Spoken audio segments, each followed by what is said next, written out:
देखिए इन तस्वीरों को गौर से देखिए। ये मनार के बीडीओ साहब है, जिनकी सरकारी गाड़ी को एक युवक की कार ने जरा सा क्या छुआ, साहब साक्षात यमराज बनकर गाड़ी से उतरे और सीधे थप्पड़ों की बरसात कर दी। युवक अपनी जान की भीख नहीं बल्कि अपनी मर्यादा की भीख मांग रहा था। वो साहब के जूतों पर गिर गया, हाथ जोड़कर रोने लगा, लेकिन साहब का हाथ नहीं रुका। ये थप्पड़ उस युवक को नहीं बल्कि उस लोकतंत्र को पड़ा है जिसे हम जनता का शासन कहते हैं। यहाँ साहब का ईगो कानून से बड़ा हो गया है। अफसरशाही का ये वो चेहरा है जो फाइलें नहीं बल्कि आम आदमी की हड्डियां और हिम्मत तोड़ता है। वैशाली की सड़कों पर उस दिन इंसाफ नहीं दबंगई का नंगा नाच हुआ। साहब को गुस्सा इसलिए आया क्योंकि एक आदमी की हिम्मत कैसी हुई कि उनकी गाड़ी के करीब आने की। इस सिस्टम में गाड़ी का पेंट ज्यादा कीमती है, इंसान की खाल और उसकी इज्जत की कोई कीमत नहीं है। साहब ने साबित कर दिया कि खाकी और पद की ताकत के आगे एक गरीब या मध्यम वर्गीय इंसान सिर्फ एक कीड़ा मकोड़ा है जिसे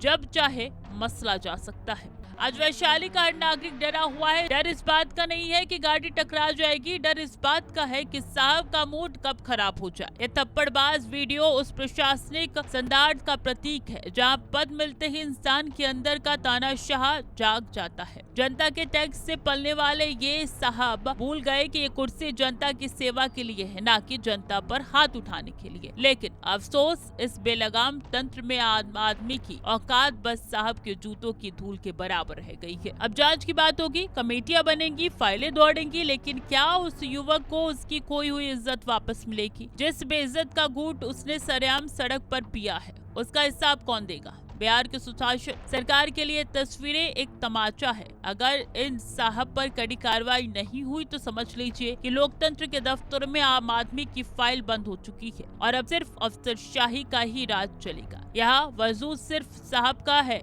जनता तो बस एक भीड़ है। ये तस्वीरें चीख चीख कर कह रही हैं कि अफसरशाही के इस दौर में आम आदमी की हैसियत शून्य है। अगर गाड़ी टकराना गुनाह था तो सड़क पर सरेआम मारपीट करना महापाप है। अब देखना यह है कि क्या बिहार का न्याय तंत्र इन साहब का हाथ पकड़ता है या फिर एक बार फिर सिस्टम अपने ही अंग को बचाने के लिए मौन व्रत धारण कर लेता है।